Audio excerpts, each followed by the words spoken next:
श्री स्वामी समर्थ. प्रिय भक्तांनो, आज आपण पाहणार आहोत स्वामी चरित्रामधील वासुदेव फडके यांना बंडास स्वामींची अवज्ञा ही परम पवित्र कथा. भक्तांनो, स्वामींच्या कथा ऐकणे ही एक प्रकारे स्वामींची सेवाच आहे. स्वामींची सेवा केल्याने जीवनामध्ये सुख, समाधान, शांती प्राप्त होते. संसारातील अडीअडचणी दूर होण्यास मदत होते. तसेच मनोवांछित फळही मिळते. याचा अनेक लोकांना अनुभव आलेला आहे. अशा या परम पवित्र कथेला सुरुवात करण्यापूर्वी कमेंटमध्ये श्री स्वामी समर्थ असे लिहून स्वामींचे आशीर्वाद मिळवा. श्री स्वामी समर्थ आणि चॅनलला सबस्क्राईब करा. वासुदेव बळवंत फडके म्हणून पुण्याचे एक बंडखोर 2-3दा रजा घेऊन महाराजांच्या दर्शनास आले होते. त्यावेळी त्यांच्या निदर्शनास आले की साधू, असाधू, धूर्त, चोर, बंडखोर सर्वजण आपल्या कार्यात यश यावे म्हणून महाराजांजवळ प्रार्थना करण्यास येतात. एकदा असाच हेतू मनात ठेवून ते अक्कलकोटास आले.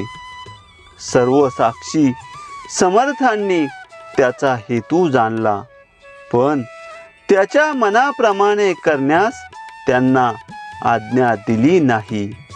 पुढे काही दिवसांनी परत श्री फडके तलवार घेऊन महाराजांच्या दर्शनास आले होते. महाराजांपुढे तलवार ठेवून त्यांना वंदन केले व लांब जाऊन बसले.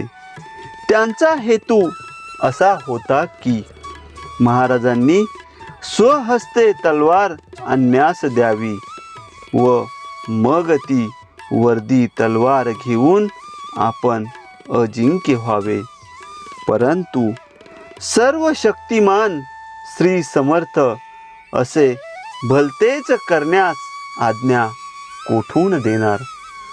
फडके यांच्या हातात तलवार न देता जवळच एक तलटीचे झाड होते.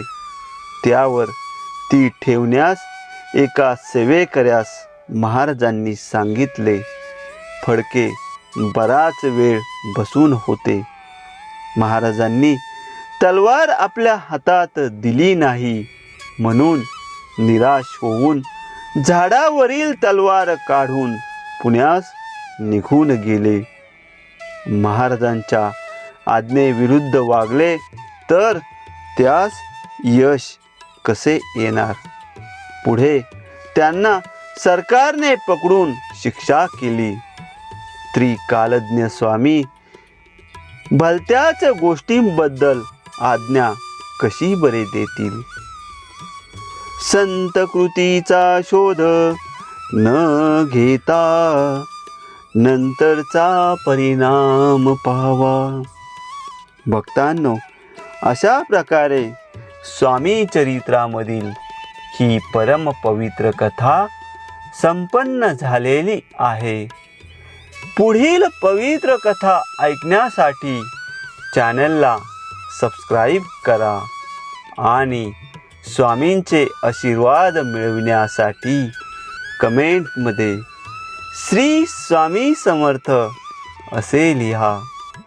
श्री स्वामी समर्थ.